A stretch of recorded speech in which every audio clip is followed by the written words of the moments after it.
உதயம் பொங்கல் திருவிழா 3 வேட்டிகள் கொண்ட காம்போ பேக் ரூபாய் 475 முதல். விழுப்புரம் மாவட்டம் மரக்காணம் பகுதியில் நேற்று இரவு முதல் தொடர்ந்து பெய்யும் மழை. சாலைகளில் தேங்கிய மழைநீர் கடைகளுக்குள்ளும் புகுந்தது. நாகப்பட்டினம் மாவட்டத்தில் விடிய விடிய பெய்த கனமழையால் குடியிருப்புகளை சூழ்ந்த மழைநீர். வேளாங்கண்ணியில் உள்ள சுனாமி குடியிருப்பில் மழைநீர் சூழ்ந்ததால் பொதுமக்கள் சிரமம்.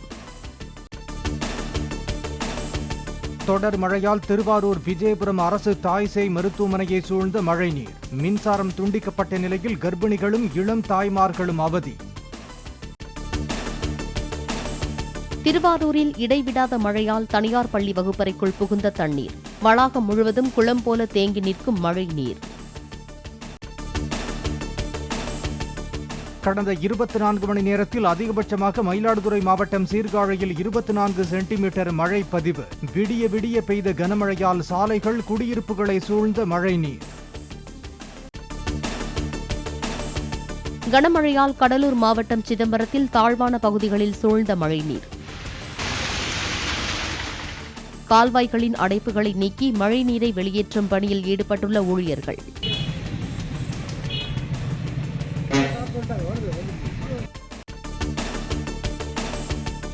புதுச்சேரியில் நேற்று இரவு முதல் பெய்த மழையால் தாழ்வான பகுதிகளில் புகுந்த மழைநீர். ரெயின்போ காலனி உள்ளிட்ட இடங்களில் வீடுகளுக்குள் மழைநீர் புகுந்ததால் குடியிருப்பு வாசிகள் சிரமம். செங்கல்பட்டு மற்றும் காஞ்சிபுரம் மாவட்டங்களில் ஓரிரு இடங்களில் இன்று கனமுதல் மிக கனமழை வரையில் பெய்யக்கூடும். சென்னை, திருவள்ளூர், ராணிப்பேட்டை, திருநெல்வேலி, தூத்துக்குடி, ராமநாதபுரம் உள்ளிட்ட 9 மாவட்டங்களில் இன்று கனமழை பெய்ய வாய்ப்பிருப்பதாக வானிலை மையம் அறிக்கை. சென்னை பெருநகர் மற்றும் புறநகர் பகுதிகளில் இன்று ஓரிரு இடங்களில் மிதமானது முதல் கனமழை வரையில் பெய்யக்கூடும். வானம் பொதுவாக மேகமூட்டத்துடன் காணப்படும் என்றும் வானிலை மையம் தகவல். கன்னியாகுமரி, திருநெல்வேலி, தூத்துக்குடி மற்றும் ராமநாதபுரம் மாவட்டங்களில் நாளை ஓரிரு இடங்களில் கனமழை பெய்யக்கூடும். தென் தமிழகத்தில் ஒரு சில இடங்களிலும் வட தமிழகத்தில் ஓரிரு இடங்களிலும் நாளை மழைக்கு வாய்ப்பிருப்பதாக வானிலை மையம் தகவல். வரும் 10ஆம் தேதி கன்னியாகுமரி, திருநெல்வேலி, தென்காசி மற்றும் தூத்துக்குடி மாவட்டங்களில் ஓரிரு இடங்களில் கனமழை பெய்யக்கூடும். வருகிற 13ஆம் தேதி வரையில் தமிழ்நாட்டில் ஓரிரு இடங்களில் மழை பெய்யக்கூடும் என வானிலை ஆய்வு மையம் அறிக்கை. கனமழையால் மதுரை வைகை ஆற்றின் சிம்மக்கல் தரைப்பாலத்தில் வெள்ளப்பெருக்கு. சர்வீஸ் சாலையில் சென்ற பைக்குகள் வெள்ளத்தில் சிக்கி பழுதடைந்ததால் வாகன ஓட்டிகள் அவதி. சென்னையில் நேற்று முதல் பெய்து வரும் கனமழை காரணமாக இன்று புத்தக காட்சி நடைபெறாது என பபாசி அறிவிப்பு. பராமரிப்பு பணிகள் மேற்கொள்ள வேண்டியுள்ளதால் ஒரு நாள் மட்டும் இயங்காது என விளக்கம்.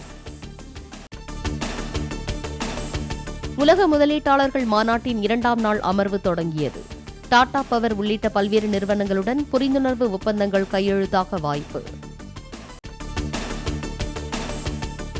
சென்னை கொல்கத்தா தேசிய நெடுஞ்சாலையில் கும்மிடிப்பூண்டி அருகே ஏற்பட்டுள்ள பள்ளத்தால் போக்குவரத்து நெரிசல். போக்குவரத்தை சீர்படுத்தும் பணியில் போலீசார் ஈடுபட்டுள்ள நிலையில் ஊர்ந்து சென்ற வாகனங்கள். கனமழை எச்சரிக்கை எதிரொலியால் செம்பரம்பாக்கம் ஏரியின் 19 கண்மதகு வழியாக உபரி நீர் திறப்பு. நீர்வரத்து அதிகரித்து ஏரியின் நீர்மட்டம் 22 அடியை எட்டியிருப்பதால் முன்னெச்சரிக்கை நடவடிக்கையாக உபரி நீர் திறக்கப்படுவதாக பொதுப்பணித்துறை அதிகாரிகள் தகவல். மதுரை அலங்காநல்லூரில் ஜனவரி 17ஆம் தேதியன்று நடைபெறும் ஜல்லிக்கட்டு போட்டி.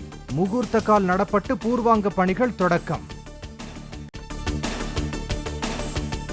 அலங்காநல்லூர் ஜல்லிக்கட்டில் வெற்றி பெறும் காளை மற்றும் மாடுபிடி வீரருக்கு தலா ஒரு கார் பரிசு. அலங்காநல்லூர் ஜல்லிக்கட்டுக்கான முகூர்த்த கால் நடும் விழாவில் அமைச்சர் மூர்த்தி தகவல். அரிசி குடும்ப அட்டைதாரர்களுக்கு 1000 ரூபாய் ரொக்கத்துடன் கூடிய பொங்கல் பரிசு தொகுப்புக்கான டோக்கன் வீடு வீடாக விநியோகம். நாளை மறுநாள் முதல் டோக்கனில் குறிப்பிட்டுள்ள தேதி நேரத்தின்படி பொங்கல் தொகுப்பை விநியோகிக்க ஏற்பாடு. சென்னையில் 2ஆம் கட்ட மெட்ரோ ரயில் பணிக்காக ராயப்பேட்டை, மயிலாப்பூர், மந்தைவெளி சாலைகளில் போக்குவரத்து மாற்றம். ராயப்பேட்டை ஹைரோடு வழியாக மந்தைவெளி நோக்கி செல்லும் வாகனங்கள் அஜந்தா சந்திப்பிற்கு முன்பாக வி.பி. ராமன் சாலை வழியாக திருப்பிவிடப்படுகின்றன. வங்காளதேசத்தில் மீண்டும் 5வது முறையாக பிரதமராகிறார் ஷேக் ஹசீனா. வன்முறைகள் எதிர்க்கட்சியின் புறக்கணிப்போடு நடைபெற்ற பொதுத் தேர்தலில் பெரும்பான்மை தொகுதிகளை கைப்பற்றி அமோக வெற்றி.